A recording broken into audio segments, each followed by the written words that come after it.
تو ہمیں بھی گزر گئی، لیکن سلیقے کی بھی بات ہوتی ہے، سلیقہ زیادہ ہے۔ ٹھیک ہے، کوئی غلط تو نہیں، میں بیٹھ گیا۔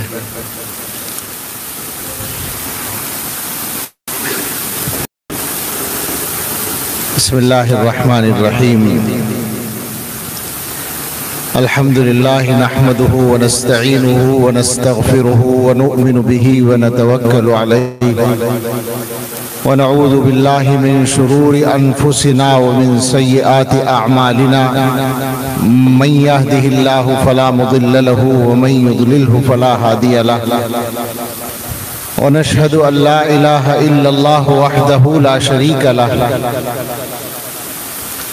ونشهد أن سيدنا ونبينا ومولانا محمدًا عبده ورسوله صلى الله تعالى عليه وعلى آله وأصحابه وبارك وسلم تسليمًا كثيرا.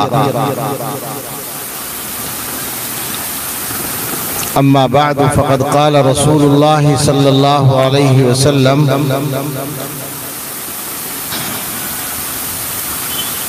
الدنيا كلها متاع وخير متاع الدنيا المرأة الصالحة، أو كما قال عليه الصلاة والسلام.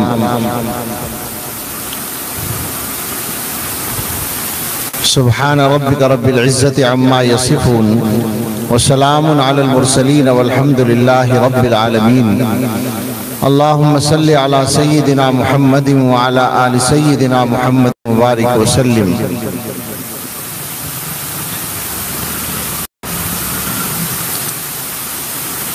اللہ تعالیٰ نے اپنے فضل سے ہم لوگوں کو ایمان کی دولت دی ہے، اس کے نتیجے میں یہ بات ہمیں سمجھانے کی یا ہم سے منوانے کی ضرورت نہیں ہے کہ ہمیں دنیا کی زندگی پوری کرنے کے بعد اللہ تعالیٰ کی بارگاہ میں پہنچ کر اپنے اعمال کا حساب دینا ہے، اور اللہ تعالیٰ کے فیصلے کو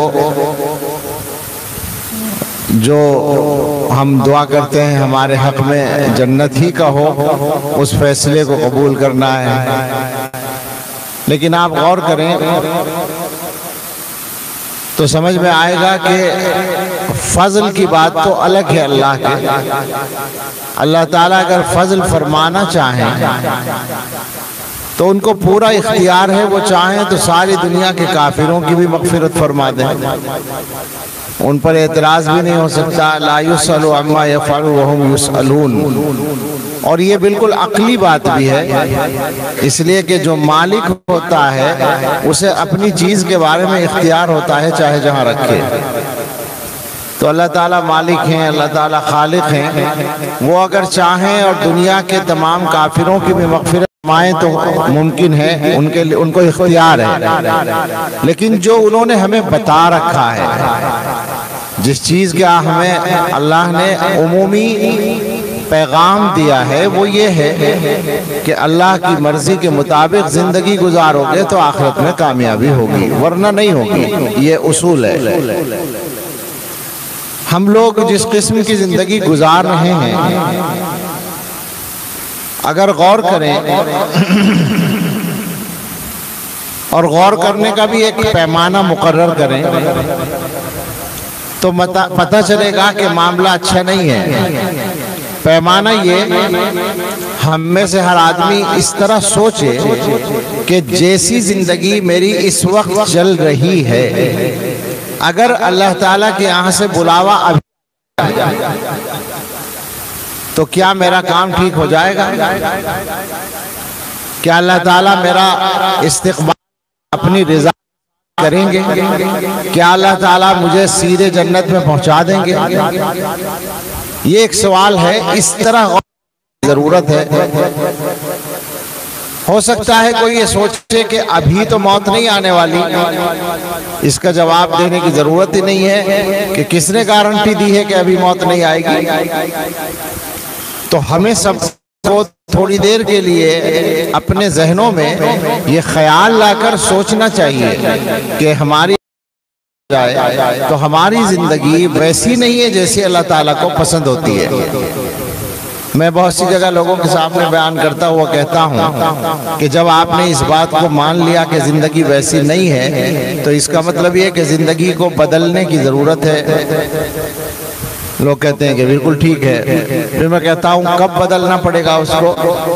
کم سے کم مرنے سے پہلے تو بدلنا ہی ہے، چونکہ موت تو کبھی بھی آ سکتی ہے۔ لوگ کہتے ہیں کہ ہاں مرنے سے پہلے بدلنا ہوگا، تو میں پوچھتا ہوں کہ مرنے کا پروگرام کب ہے؟ اس سے بات سمجھ میں آ جاتی ہے آسانی کے ساتھ، آتی تو ہے ہنسی اس پر، لیکن بات سمجھ میں آتی ہے کہ یہ ہمارے پروگرام کے حصے میں شامل ہی نہیں ہے۔ ہمارے پروگرام، ہمیں کا پروگرام بنانے کا اختیار نہیں ہے کہ ہم کب دنیا سے جائیں، وہ اللہ کے ہاتھ میں ہے۔ البتہ ایک بات ہے، اور وہ بھی ہماری غفلت کا ایک حصہ ہے کہ عقلی طور موت کبھی بھی آ سکتی ہے، مگر اندر اندر ایک جھوٹا اطمینان ہمارے دل میں ہے کہ ابھی نہیں آ رہی۔ یہ عام ہے بالکل، ہمیں معلوم ہے کہ موت آ سکتی ہے، ہم میں سے اگر کوئی اقرار کریں گے ابھی بھی، لیکن دل میں یہ ہے کہ ابھی تو رہیں گے انشاءاللہ، ابھی اللہ تعالیٰ اتنی جلدی نہیں بلائیں گے۔ یہ جو اطمینان ہے جھوٹا، یہ نقصان دیتا ہے۔ مسلمان کا کام ہے کہ وہ آخرت کی فکر کر کے دنیا کی زندگی گزارے۔ اس غفلت کی وجہ سے ہماری میں جو اتار چڑھاؤ یا اونچ نیچ ہے یا انگلی رکھنے کی کچھ چیزیں ہیں، وہ تقریباً مشترک ہیں مردوں اور عورتوں کے درمیان، اکثر مشترک ہیں، اور ایک دو چیزیں الگ الگ ہیں، اور ان سب کی بنیاد آخرت سے غفلت ہے اور دنیا سے محبت ہے۔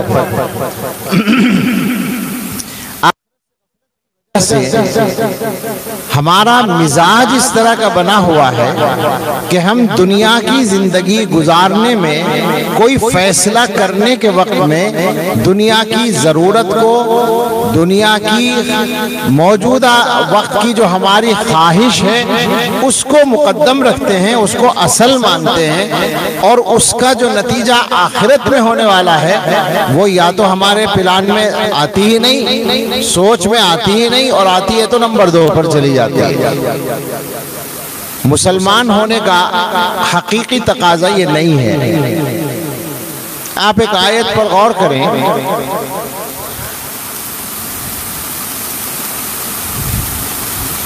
کیا ہے 15ویں پارے میں من اراد الآخرۃ وسعی لہا سعیہا، اس سے پہلے جو ہے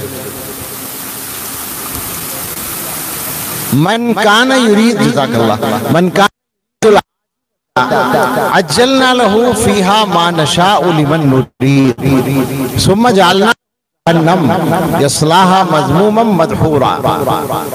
آیت کا ترجمہ ہے کہ جو آدمی دنیا کو چاہتا ہو، عاجلہ کہتے ہیں دنیا کو، جلدی ملنے والی چیز، تو ہم اس کو دنیا ہی میں جلدی دے دیتے ہیں، جو چاہتے ہیں، جس کو چاہتے ہیں۔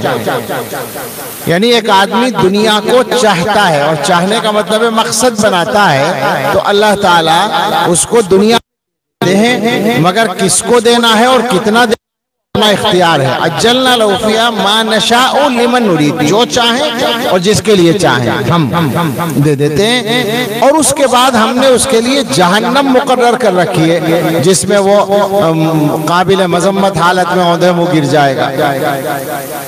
یہ آیت کا ترجمہ ہوا۔ میں یہ کہنا چاہتا ہوں ذرا سوچ کے بتائیں، یہ جو انجام نے بتایا ہے یہ مومن کا ہو سکتا ہے یا کافر کا؟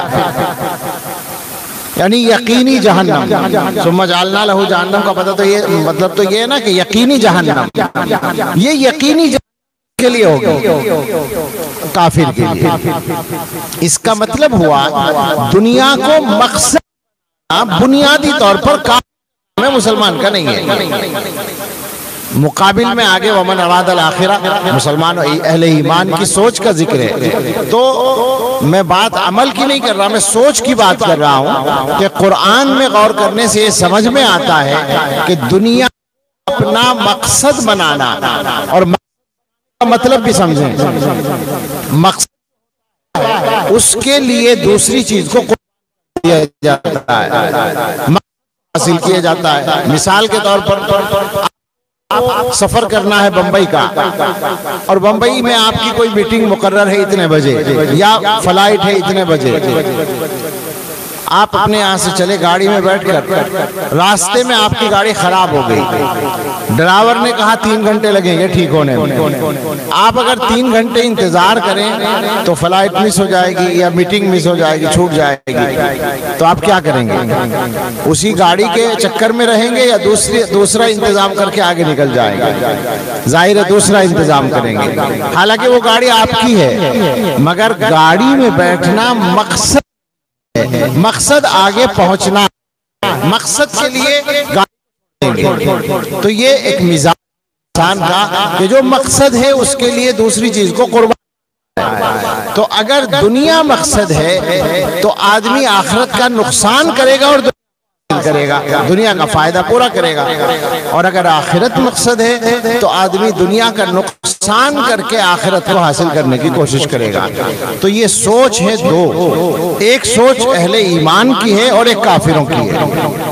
ہماری زندگی پر جو ہماری زندگی پر جو نمایاں ہے اس وقت میں، وہ دنیا کو مقصد بنانے والی سوچ ایسا لگتا ہے کہ غالب ہے. ہم میں کتنے لوگ ہیں جو آخرت کا نقصان کر کے پیسہ کماتے ہیں، آمدنی کا ایک راستہ ملتا ہے اور وہ شریعت کے اعتبار سے حلال، مگر لوگ اس کو اختیار کر لیتے ہیں. ان کو یہ خیال کہ اس کا آخرت میں نقصان ہوگا.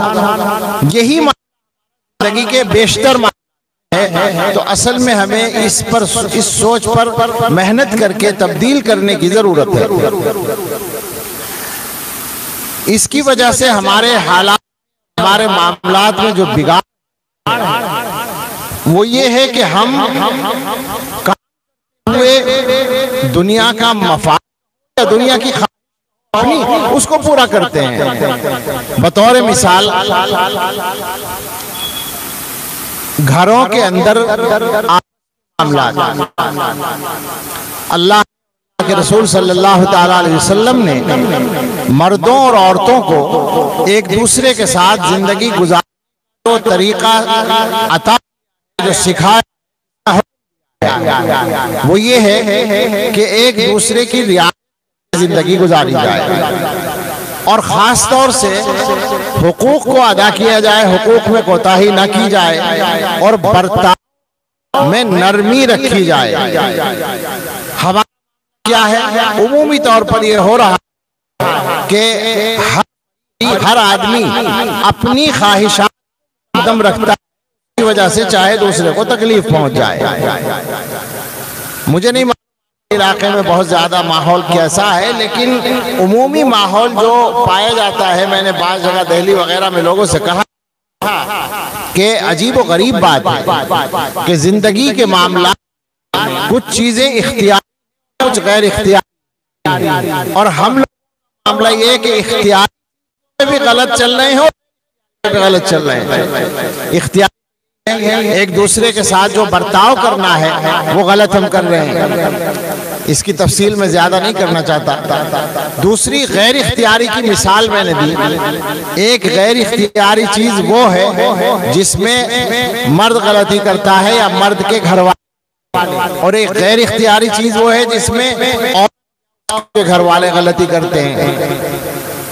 مثال کوئی کمائی کرنے کی پوری کوشش کرتا ہے مگر آمدنی کم ہے. اگر خدا کوئی مرد کماتا نہیں ہے، جو ضروری محنت ہے وہ تو بے شک وہ مجرم ہے، اسے کرنا چاہیے، اس سے شکایت چاہیے. لیکن ایک کرتا مگر اس کی آمدنی کم ہے، یہ غیر اختیاری بات ہے. چونکہ آمدنی کتنی ہوگی یہ اللہ، اس پر کیا عورت کی طرف ہوتا ہے، عورت سے تکلیف پہنچتی ہے، اس کے مطالبات ہوتے ہیں، اور کبھی ان مطالبات گھر بگڑ جاتا ہے. اور ایک تو بہت نقصان پورے ملک میں ہو رہا ہے. یہاں کا مجھے پتہ نہیں، لیکن اس صوبے اور جگہ کا مجھے معلوم ہو گیا، اور ہمارے صوبے میں اور دلی میں اور اس کے اطراف میں اور مہاراشٹر میں اور فلاں میں اور فلاں میں جانے کہاں کہاں سودی قرضے عام ہو رہے ہیں اس مزاج۔ یعنی اگر مزاج بنا لیا جائے کہ جتنی اتنی گزار، یہ نہ پوری کرنا بلکہ اپنی آمدنی کے مطابق گزارا کرنا ہے، یہ مزاج۔ تو آپ غور کریں، سودی قرضوں کی نوبت تو نہیں آئے گی نا، لیکن پورا اس وقت مسلم علاقے، خاص طور سے مسلم گھر، ہمارے یہاں تو بعض تنظیموں نے یہ طے کیا ہوا کہ وہ سودی قرضہ جو دیں گی وہ، یعنی بڑی ہمدردی ہو گئی ان کو، ہمارے گھروں سے تباہی پھیلا رکھی ہے، اور اس کے جو نقصانات سامنے آ رہے ہیں وہ تو میں کھول کے بیان نہیں کر سکتا، آپ سمجھ سکتے ہیں۔ یہ کیوں ہو رہا ہے؟ اس وجہ سے کہ شوہر کی آمدنی میں ہمارے شوق پورے نہیں ہو رہے، ہمارے کے لہٰذا ادھر ادھر ہاتھ مارتی ہیں، ناجائز قرضے لے رہی ہے یا شوہر کو پریشان کر رہی ہیں۔ یہ ایک مثال ہے۔ دوسری مثال اس کے اولاد دونوں ہمارے اختیار میں نہیں ہے، کیا یہ بھی ہمارے اختیار میں نہیں ہے، لیکن کتنے ہی گھر تو بیوی کو پریشان کیا جا رہا ہے، یا بیٹیاں بیوی کو پریشان کیا جا رہا ہے۔ بہت سارے گھروں میں مصیبتیں کھڑی ہیں، شوہر اس کی ماں ناراض ہے، خاص طور سے وہ جو شوہر صاحبہ ہوتی ہیں، ان کو تو اللہ جانے لڑکی سے کیا دشمنی ہوتی ہے، معلوم نہیں وہ پیدا ہوتے وقت خود لڑکا تھی کیا، سمجھ میں نہیں آتا کہ لڑکی کو ایسا کیوں سمجھتی ہیں عورتیں، اور باقی اچھی دیندار اس حماقت میں مبتلا ہوتی ہیں، اس کی وجہ سے گھر برباد ہوتے ہیں، جبکہ یہ خاص تعالیٰ کے اختیار کا معاملہ ہے، اور اللہ تعالیٰ کی حکمت ہے کہ اس کے لیے کیا اچھا ہے۔ للہ سماوات والارض، اللہ ہی کی ہے آسمان و زمین کی بادشاہ، یخلق ما یشاء، وہ جو چاہتا ہے پیدا کرتا ہے، یہاں یشاء اناسا، جس کو چاہتا ہے لڑکیاں دیتا ہے، وَيَهَبُ لِمَن يَشَاءُ الذُّكُورَ، جس کو چاہتا ہے بیٹے دیتا ہے، او يُزَوِّجُهُمْ ذُكْرَانًا وَإِنَاثًا، یا دونوں دے دیتا ہے بیٹیاں بھی، وَيَجْعَلُ مَن يَشَاءُ عَقِيمًا، جس کو چاہتا ہے بے اولاد رکھتا ہے۔ یہ اس کی حکمت ہے، اور بندے کا کام اللہ کی رضا میں راضی رہنا ہے، اللہ سے مانگتے ضرور رہیں لیکن اور خاص طور سے عورتوں پر ظلم اس حوالے سے نہ ہو۔ یہ ایک مثال۔ اگلی مثال ہمارے اس مزاج جو دنیا کی خواہشات کو مقدم رکھنے کا مزاج، اس نے ہمارے شادی بیاہ کا حال خراب کر رکھا ہے۔ شادی بیاہ کا موضوع تو ایسا کہ ہندوستان نہیں، ہندوستان سے باہر بھی جہاں ہمارے ہندوستان والا ماحول جہاں جہاں ہے وہاں مصیبت کھڑی ہے۔ عالم عرب کے بارے میں آپ لوگ جانتے ہوں گے، وہاں یہ مسئلہ نہیں ہے لڑکی کے لیے، وہاں الٹا ہے، یعنی سیدھا ہے، ہم سے الٹا ہے، حقیقت میں سیدھا ہے۔ حضرت مولانا محمد تقی عثمانی صاحب دامت برکاتہم نے لکھا ہے کہ ان کے ہاں غالباً شیخ عبد الفتاح ابو غدہ یا کوئی اسی طرح کے عرب عالم آئے ہوئے تھے، مہمان خانے میں ٹھہرے ہوئے تھے، اسی وقت میں اتفاق آ گئے اور وہ دعا کے لیے کہنے لگے، بیٹیوں کی شادی کے لیے، اور جب ان کو پتہ چلا کہ یہ عرب عالم ہے تو انہوں نے کہا ان سے بھی دعا کرا دیجئے۔ اب ان کو گیا کہ یہ پریشان ہیں بچیوں کی شادی کے لیے، تو ان کی سمجھ میں نہیں آیا، وہ کہنے لگے بچیوں کی شادی کے لیے پریشان ہیں، ان کے لڑکیاں ہیں یا لڑکے ہیں؟ ان کو بتایا کہ نہیں لڑکیاں ہیں، تو انہوں نے کہا لڑکی والے ہیں تو پھر پریشان کیوں ہیں؟ ان کی سمجھ ہی میں نہیں آیا۔ پھر ان کو بتایا گیا کہ صاحب یہاں لڑکی والے کو جہیز کا انتظام کرنا پڑتا ہے، اتنا خرچہ ہوتا ہے۔ انہوں نے کہا ارے یہ کیا ہوتا ہے، یہ کیسے ہو سکتا ہے، ہمارے یہاں تو سارا خرچہ لڑکے والے کے ذمہ ہوتا ہے، یہاں تک کہ بس اکثر جگہ ضیافت بھی، وہ جو اپنی ضیافت وہاں جا کے ہوگی اپنے لوگوں کی، وہ بھی لڑکے والا خرچہ دیتا ہے، مہر پہلے دینا پڑتا ہے، مہر طے ہوتا ہے مشورے سے باقاعدہ، سارا خرچ لڑکے والے کے ذمہ ہوتا ہے۔ تو ان کی سمجھ میں نہیں آیا کہ لڑکی والا کیوں پریشان ہو سکتا ہے۔ تو شادی بیاہ کا یہ نظام جو ہمارے یہاں ہے، ایک تو جہیز کا مسئلہ ہے، بات آ گئی، تو جہیز کے بارے میں بھی دو غلطیاں ہوتی ہیں اور ان کی بنیاد ایک ہی ہے، لڑکی والوں سے جہیز کی نمائش اور لڑکے والوں کی طرف سے طلب یا مطالبہ۔ پہلے ایسا تھا، اب سے کوئی 20-25 سال پہلے تک بھی، میں اپنے علاقے کی بات کرتا ہوں، ہمارے ہاں مطالبے کا بات کے بارے میں ہم تبصرہ کرتے تھے افسوس کے ساتھ کہ بتاؤ وہاں مطالبہ ہوتا ہے، پیسے طے ہوتے ہیں لڑکے کے لیے، لڑکے کی حیثیت کو دیکھا جاتا ہے، اگر پڑھا لکھا ہے، برسر روزگار ہے تو اتنے ہزار یا اتنے لاکھ، اور اگر عام ہے تو یہ اور وہ، تو بڑا افسوس ہوتا تھا۔ لیکن اب ہمارے علاقے میں زبانیں کھلنے لگی ہیں مطالبے کے لیے۔ اگر پتہ چل جائے کہ گاڑی کیا کہتے ہیں 2 ویلر دی جا رہی ہے، بائک دی جا رہی ہے جہیز میں، تو لڑکے کی طرف سے 4 ویلر کا مطالبہ آ جاتا ہے۔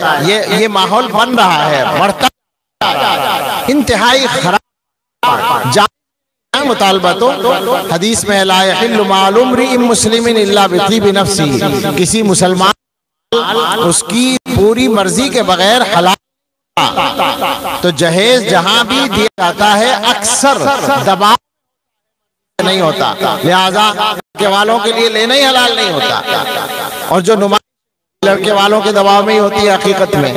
تو جہیز کے مسئلے میں تو یہ بات ہے۔ اس سے بڑھ کر ایک مسئلہ اور ہے، اور وہ شادیوں میں بڑی بڑی دعوتیں اور بڑی تقریبات، آپ غور تو سمجھ میں آئے گا کہ اس کے لیے حماقت کے علاوہ اور کیا لفظ استعمال کیا جائے۔ ایک حد تک تو بالکل ٹھیک ہے، یعنی ولیمہ اگر ہے، ایک آدمی اپنی حیثیت کے مطابق دعوت کرتا ہے، حیثیت کا خلاصہ ہے کہ ایک تو اس میں نمائش نہ ہو، فخر نہ ہو، اور پڑے اپنی مناسب کے مطابق مناسب دعوت ولیمے میں، بس یہ تو ٹھیک ہے۔ اس کے علاوہ جو کچھ ہو رہا ہے وہ سب اسی کا نتیجہ ہے کہ ہم نے اپنی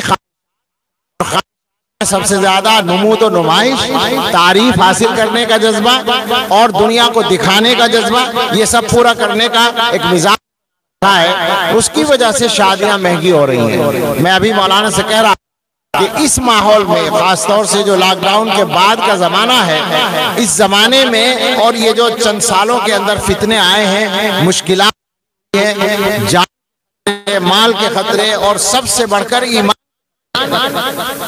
ان جب میرا گزر کسی شادی حال پر ہوتا ہے، بڑی شادی دیکھتا ہوں تو میں اندر سے کانپ جاتا ہوں، سوچتا ہوں میں کہ اللہ کو معاف کیسے کرے گا، اللہ اس قوم کی مدد، یہ قوم اللہ تعالیٰ کو راضی کیسے کرے گی جس کا ان شادیاں کرنے کا یہ انداز ہے۔ اور پھر مزید ناجائز کام اس میں ہوتے ہیں، ڈی جے بجتا ہے، ناچ گانے ہوتے ہیں بہت سی جگہ پر، تو وہ اور مصیبت ہے بہت بڑی۔ تو شادیوں کو اس طرح سے مہنگی شادی سوائے اور کیا بات ہے آخر، تو ایک پیسہ خرچ کرنا بھی جائز نہیں ہے شرعاً، پکی بات ہے یہ بالکل۔ تو اگر آدمی دکھانے کے لیے، نمائش کے لیے بڑی شادی، مہنگی شادی کر رہا ہے، انتہائی خطرناک بات ہے، ضرورت اس کی ہے۔ اور یہ ہماری خواتین کے بھی سوچنے کا مسئلہ ہے، کیونکہ اس معاملے میں بنیادی کردار ہوتا ہے۔ ہمارے ہاں یو پی کے ایک بڑے عالم تھے اور مقرر بھی تھے آپ کی طرح سے، وہ عالم بھی اچھے تھے، وہ کہتے تھے کہ جب کسی کے گھر میں شادی طے ہو جاتی ہے تو ایک بات طے ہو جاتی ہے کہ اب اس گھر میں رسول کی نہیں چلے گی، رسول، یعنی رسول اللہ صلی اللہ علیہ وسلم کی سنتوں پہ عمل نہیں ہوگا، وہ جو رسولن بی بی بیٹھی ہے گھر میں اس کی چلے گی، اب سارے احکام اسی کے نافذ ہوں گے۔ شادیوں میں اس طرح تاخر کا اور اس طرح کے ہنگاموں کا نقصان کبھی کبھی اس حد ہے کہ ہمارے حضرت سناتے ہیں ان کے ملک میں ایک شادی ہوئی اور شادی کے اہتمام کا عالم یہ تھا کہ دولہا ہاتھی پر گیا، ہاتھی پر بارات گئی دولہا کی، اور اس کے بعد آ کر باراتی کو شاید سونے کی کوئی مقدار ملی، سونے کا کوئی چھوٹی انگوٹھی یا کوئی چیز اس طرح کی ملی وہاں پر۔ اتنے بڑے مالدار لوگ تھے، اتنے اہتمام سے دھوم دھام سے شادی ہوئی، گانے باجے یہ اور وہ، اور شام گھر واپس آئے، پتہ نہیں کسی نے پوچھ لیا نکاح تو یا نکاح تو ہوا، یہ واقعہ ہے، نکاح پڑھے بغیر دونوں فریق کو نکاح یاد نہیں آیا اپنی حماقتوں میں. یہ انتہائی خراب بات ہے. اللہ کے رسول صلی اللہ تعالیٰ علیہ وسلم سے زیادہ معزز دنیا میں کوئی ہو نہیں سکتا. بیٹیوں سے، صاحبزادیوں سے، 10 بیٹیوں سے زیادہ معزز کوئی لڑکی نہیں ہو سکتی. مطہرہ معزز کوئی عورت نہیں ہو سکتی. ان سب کی شادیوں کا جو انداز ہے وہ آپ دیکھ سکتے ہیں. سوائے مجھ سے ابھی پچھلے مہینے بیان کے لیے کہا گیا، وہ مسلم پرسنل لا بورڈ کا جو چل رہا تھا کانفرنس تھی، اس میں میرا بھی بیان ہوا. انہوں نے مجھ سے کہا، ایک صاحب نے جو اس کے ذمہ دار تھے، کہ آپ ازواج مطہرات اور بنات طیبات کے نکاحوں کو سامنے رکھ کر اس پر کچھ بیان کر دیں. اب جو میں نے تفصیلات دیکھی تو اس میں تفصیلات ہی کچھ نہیں ہے، اس لیے کہ کچھ ہوا ہو تو تفصیلات بھی. یعنی خلاصہ یہ نہیں. میں نے پھر یہی بیان کیا کہ بھئی رسول اللہ صلی اللہ علیہ وسلم کے نکاح ہوئے 11، ازواج بنات طیبات 4 تھیں، 4 کے نکاح ہوئے. ان سب کی تفصیلات کریں تو چند صفوں میں آ جائیں گے. اگر شادی باقاعدہ کوئی بہت بڑی تقریب کے طور پر ہوا کرتی تو آپ جانتے ہیں سیرت کا مزاج اور حدیث کا مزاج یہ ہے کہ رسول اکرم صلی اللہ تعالیٰ علیہ وسلم کی حیات طیبہ کی ایک چھوٹی سے چھوٹی بات بھی بیان کی گئی ہے. تو شادیوں کی تفصیلات تو ہر شادی کی ایک جلد میں آنی چاہیے تھی، لیکن چند صفحات میں سب کچھ سمٹ گیا ہے. میں نے یہی کہا، بھائی مجھے تو کچھ تفصیلات نہیں ملی، کیا بیان کروں اس کی روشنی میں. یہی کہہ سکتا ہوں کہ کچھ نہیں کرنا ہے، سادہ طریقے سے کرنا ہے. اور جو اللہ کے اچھے بندے سمجھدار ہیں ان کا یہی کام ہوتا ہے. ہمارے حضرت سنایا کرتے ہیں اپنے ملک کے قاری رحیم بخش صاحب رحمۃ اللہ علیہ کا واقعہ. آپ حضرات واقف ہیں ان کے نام سے، بڑے قاری گزرے ہیں قاری رحیم بخش صاحب. 2 قاری مشہور تھے، قاری فتح محمد صاحب پانی پتی اور قاری رحیم بخش صاحب. ان کے شاگرد تھے قاری طاہر رحیمی مدینہ طیبہ میں، بڑے قاری تھے وہ بھی. تو قاری رحیم بخش صاحب کی بیٹی کا ایک قاری صاحب سے نکاح جو مدرسے میں پڑھاتے تھے، رخصتی ابھی نہیں. اتفاق قاری صاحب کو، یعنی جو والد تھے، ان کو کسی نے حج کی پیشکش کی کہ آپ کے ساتھ لے جائیں. تو اب وہ دونوں شوہر بیوی یہ سوچنے لگے کہ بیٹی کا کیا کریں، گھر میں کوئی اور نہیں تھا. اب بیٹی کا کیا کریں، اس کو اکیلی کیسے چھوڑیں. تو مشورہ کر کے طے کیا کہ ایسا کرو اس کی رخصتی کر دو. تو اب رخصتی کیسے کریں، کہ ہمارا حج کو جانے کا پروگرام بن گیا ہے اور ہم چاہتے ہیں کہ رخصتی کر دیں، تو ہم فلاں تاریخ کو اپنے یہاں سے کراچی جائیں گے، راستے میں تمہارا اسٹیشن پڑے گا، ریل پہ آئیں گے ہم، راستے میں تمہارا اسٹیشن پڑے گا، اسٹیشن پہ آ کے اپنی بیوی کو لے جانا. یہ رخصتی ہے. وہ اور انہوں نے اس کا چھوٹا سا بکسہ جس میں کپڑے تھے وہ ان کے ہاتھ میں دے دیا اور بیٹی کا ہاتھ دیا اور وہ لے کے چلے گئے. یہ حضرت سے ہم نے سنا تھا کئی سال پہلے. اس کے بعد کہ 2 سال یا 3 سال ہو رہے ہیں، ملیشیا میں ایک صاحب نے آ کر کہا کہ وہ قاری رحیم بخش صاحب کے نواسے ہیں اور وہ دیوبند کے اساتذہ سے ملنا چاہتے ہیں. وہ میرے پاس لے آئے. تو میں نے جلدی سے ان سے بات کر کے کہا کہ بھائی یہ بتاؤ، یہ جو نکاح کا قصہ ہے اور رخصتی کا، یہ تمہاری والدہ ہی کا ہے کیا؟ انہوں نے کہا میری والدہ کا ہے. وہ نواسے تھے نا، کہ میری والدہ ہے. اور آپ کو ایک بات معلوم نہیں ہوگی، میرے والد جو والدہ کو اسٹیشن سے لائے تھے وہ سائیکل پر گئے تھے. ان کے پاس کوئی سواری نہیں تھی، وہ سائیکل پر بٹھا کے نئی دلہن کو لے کر گئے تھے. یہ تو ہوئی ان کی شادی، اور اس شادی کی برکتیں کیا ہوئیں اس کا اندازہ کریں. آپ نے بھی شاید دیکھا ہوگا، قاری یاسین صاحب کا نام ہے جو داماد بنے تھے، سائیکل پر لے کے گئے تھے. وہ آئے وہاں ملیشیا میں حضرت کی مجلس میں. آج ان کا یہ عالم ہے کہ ان کی نگرانی میں کئی ملکوں میں قرآن کے حفظ کے اور تجوید و قرات کے ادارے سینکڑوں، اور ان میں سند انہی کے دستخط سے جاری ہوتی ہے. بہت کچھ اللہ نے دے رکھا ہے، دنیا بھی ہے اور دین بھی ہے. بہت بزرگ آدمی ہے، وہاں ہماری ملاقات ہوئی بہت اطمینان سے۔ یہ ایک نمونہ ہے۔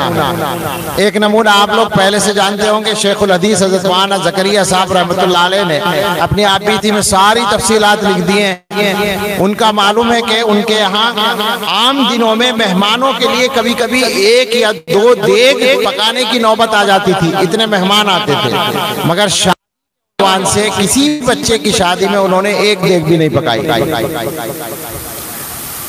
مولانا حضرت جی مولانا یوسف صاحب رحمۃ اللہ علیہ اور حضرت جی مولانا انعام الحسن صاحب رحمۃ اللہ علیہ دونوں سے ان کی 2 بیٹیوں کا رشتہ طے ہو چکا تھا، ابھی نکاح۔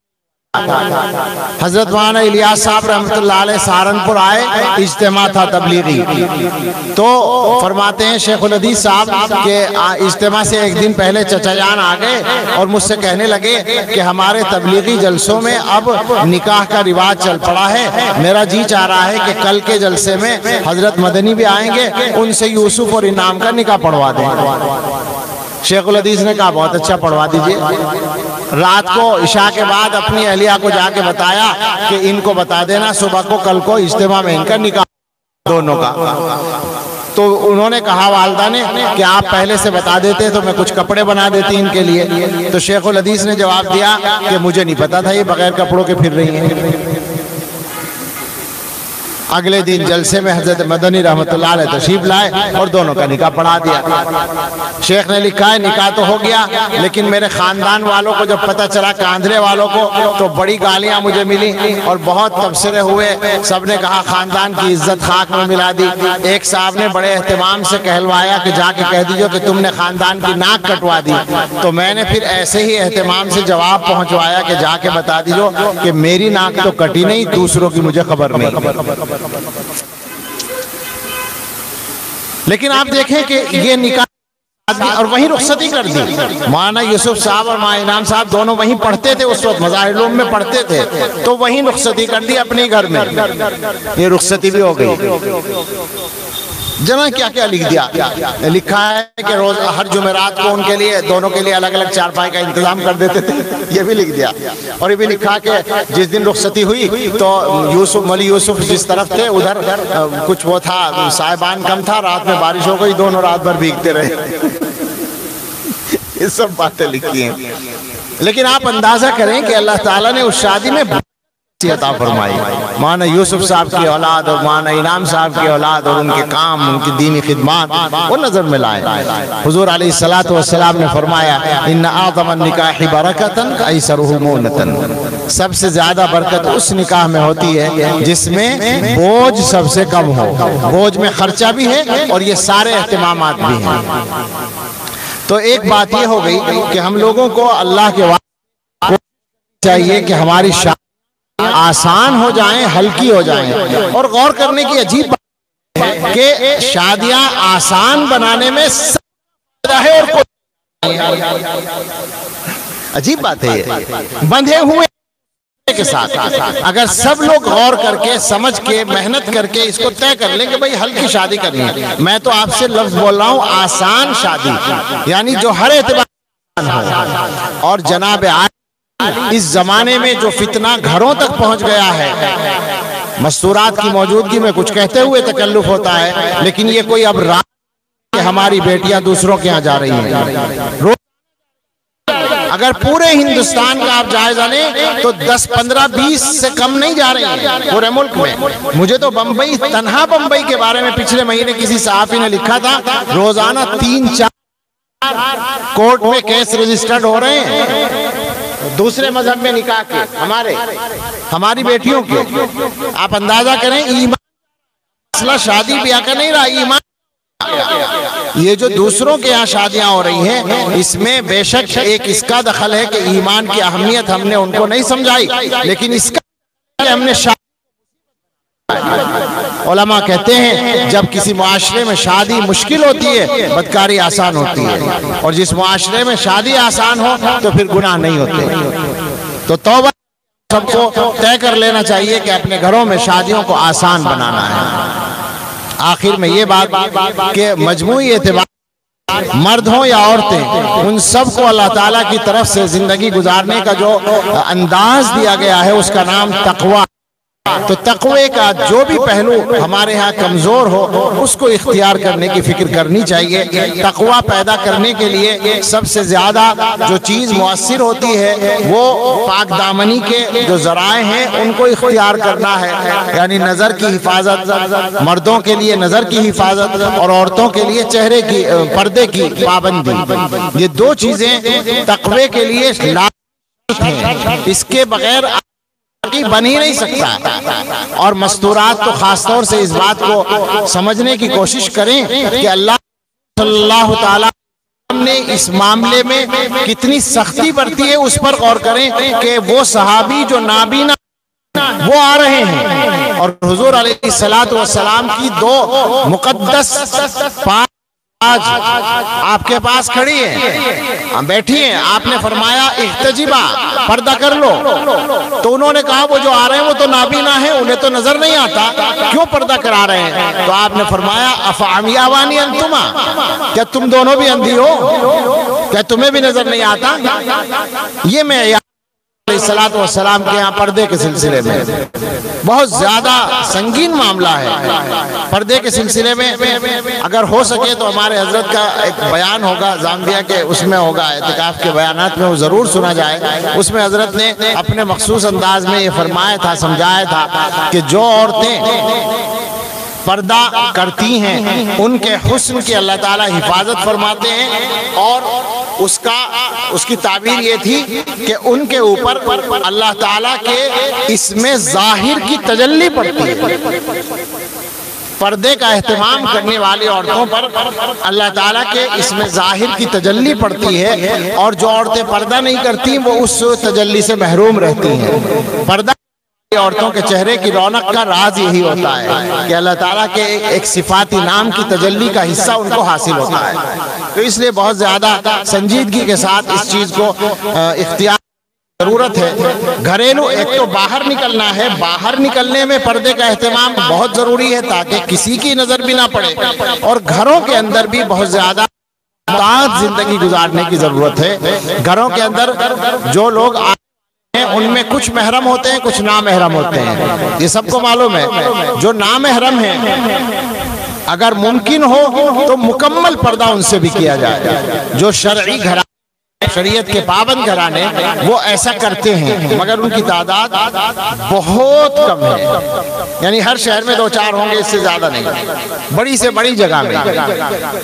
عملی طور پر میں فتویٰ نہیں دے رہا ہوں، لیکن عملی طور پر یہ عرض کرتا ہوں کہ اتنی بات تو لازماً بالکل فرض میں کر لی جائے کہ جو رشتہ دار نہیں ہیں ان سے اگر گھر میں آمنے سامنے کا پردہ بھی ممکن نہ ہو تو دو باتوں کا خاص طور سے اہتمام کیا جائے۔ ایک تو یہ کہ تنہائی، دوسرے کہ بے تکلفی نہ ہو، بے تکلف بات چیت نہ ہو، تکلف کے ساتھ، حجاب شرم کے ساتھ، رکا، یعنی مجبوری کے درجے کی بات ہو، اس سے زیادہ نہ ہو۔ اس کا خاص اہتمام کریں۔ یاد رکھیں ان چیزوں کا تقوی سے تعلق ہے، اور یہ چیزیں مستحب اور اس کی نہیں ہیں بلکہ فرض اور حرام ہیں۔ اپنی عزت کی حفاظت کرنا یہ ویسے بھی ہر آدمی کی ذمہ داری ہے، تو اپنے آپ کو پورے طور پر بچا کر اور محفوظ رکھ کر چلنے کی کوشش کریں۔ باہر نکلتے ہوئے مکمل پردے کا اہتمام کریں، اور گھروں کے اندر رہ کر تقوی کے جتنے ذرائع ہیں ان کو اختیار کرنے کی پوری کوشش کریں۔ اللہ تعالیٰ اپنا فضل فرمائے اور ہم سب کو تقوی کی زندگی نصیب فرمائے۔ آمین۔ وآخر دعوانا ان الحمدللہ رب العالمین۔ آج دعا آپ کرا دیں اور اچھا ہو جائے گا ان کے۔ الحمدللہ رب العالمین، والصلاة والسلام على سیدنا محمد وآلہ واصحابہ اجمعین۔ ربنا آتنا فی الدنیا حسنة وفی الآخرة حسنة وقنا عذاب النار۔ ربنا هب لنا من ازواجنا وذرياتنا قرة اعین واجعلنا للمتقین اماما۔ ربنا لا تزغ قلوبنا بعد اذ هديتنا وهب لنا من لدنك رحمة انك انت الوهاب۔ اللہ اصلح لنا دیننا الذی هو عصمت امرنا واصلح لنا دنیانا التي فيها معاشنا واصلح لنا آخرتنا التي فيها معادنا واجعل الحیاة زیادة لنا في كل خیر واجعل الموت راحة لنا من كل شر اللہ نفوسنا تقواها وزکها انت خیر من زکاها انت ولیها ومولاها۔ اے اللہ ہم آپ کے کچھ بندے اور بندیاں اس وقت یہاں جمع ہیں، اپنے فضل سے ہم سب کو اپنے اچھے بندوں میں شامل فرما لیجئے۔ اے اللہ تقوی کی زندگی عطا فرما دیجئے۔ اے اللہ آپ سے بھیک مانگتے ہیں، آپ سے درخواست کرتے ہیں۔ اے اللہ جی چاہتا ہے ہمارا بھی کہ ہم متقیوں میں شامل ہو جائیں، اب تک یہ کوشش کامیاب ہو نہیں سکی۔ اے اللہ آپ مدد فرمائیں گے تو ہو جائے گی۔ اے اللہ ہم سب کو متقیوں کی فہرست میں شامل فرما لیجئے۔ سچا تقوی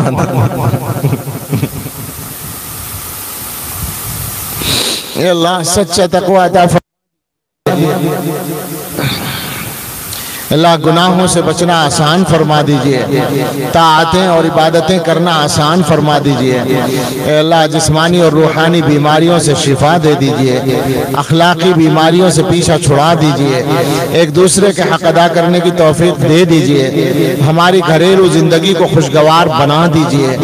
اے اللہ ہم میں، ہمارے گھر والوں میں، متعلقین میں جو بیمار ہیں ان کو صحت عطا فرما دیجئے، جو سے اللہ ان کی مغفرت فرما دیجئے، ان کے عمل کے راستے بند ہو گئے ہیں، ہمارے پاس یہ راستہ ابھی کھلا ہے، ہمیں ان کے لیے بھی ثواب پہنچانے کی اور اپنی بھی آخرت کی تیاری کی توفیق عطا فرما دیجئے۔ زندگی کے جو لمحے ہمارے پاس ہیں ہمیں قدر کرنے کی توفیق دے دیجئے۔ اللہ جو مقروض دیجئے، جو آرام دہ کشادہ گھر دے دیجئے، جو بے روزگار ہیں انہیں بابرکت حلال روزگار دے دیجئے، جو مقدموں میں الجھے ہوئے ہیں بری فرما دیجئے، جو جیلوں میں بند ہیں رہائی دلا دیجئے۔ اے اللہ آپ کے بہت سے بندے آپ کے دین کے لیے آپ پر احسان نہیں ہے، مگر اللہ آپ کی رحمت لانے کے لیے ہم درخواست کرتے ہوئے کہتے ہیں آپ کے دین ہی کی وجہ سے بہت سے بندے آزمائشوں کا شکار، آپ کا کلمہ پڑھنے کی وجہ سے، آپ کو اپنا رب کی وجہ سے، اے اللہ ان بندوں کی آزمائشوں کا سلسلہ ختم فرما دیجئے۔ ہم بڑے کمزور ہیں، ہمیں آزمائشوں سے محفوظ رکھیے اور ہر حال میں دین پر کامل استقامت عطا فرما دیجئے۔ اے اللہ جن کے اولاد نہیں ہے ان کو اچھی اولاد عطا فرما دیجئے، جنہیں بیٹوں انہیں اچھے بیٹے دے دیجئے، جن کی اولاد بگڑی ہوئی ہے اللہ اس اولاد کو نیکوکار بنا دیجئے، جو اپنے گھروں میں پریشان ہیں انہیں سکون عطا فرما دیجئے۔ ہماری اولاد میں ہم سب کی اچھی تمنائیں پوری فرما دیجئے، اولادوں کے غم سے ہم سب کی حفاظت فرمائیے۔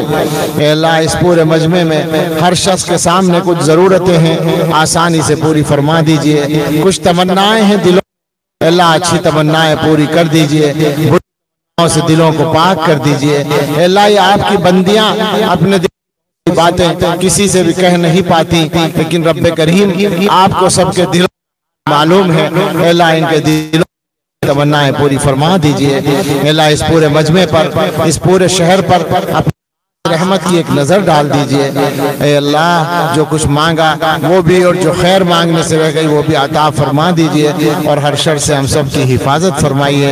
اے اللہ برے انجام سے محفوظ رکھیے۔ اے اللہ ہدایت کے بعد گمراہی سے بچائے رکھیے۔ اے اللہ عزت کے بعد ذلت سے بچائے رکھیے۔ اے اللہ صحت کے بعد بیماری سے بچائے رکھیے۔ اے اللہ غنا کے بعد فقیری سے بچائے رکھیے۔ اے اللہ اچھے برے حال سے بچائے رکھیے۔ اے اللہ نعمتیں ملنے کے بعد زوال نعمت سے بچائے رکھیے۔ اے اللہ ہم اپنے لیے اور پوری امت کے لیے مانگتے ہیں کہ ہر آنے والے وقت کو پہلے سے بہتر بنا دیجئے، اور سب سے بہتر ہم سب کے آخری وقت کو بنا دیجئے۔ ربنا تقبل منا انک انت السمیع العلیم وتب علینا انک انت التواب الرحیم، وصلی اللہ علی النبی الکریم وآلہ واصحابہ اجمعین برحمتک یا ارحم۔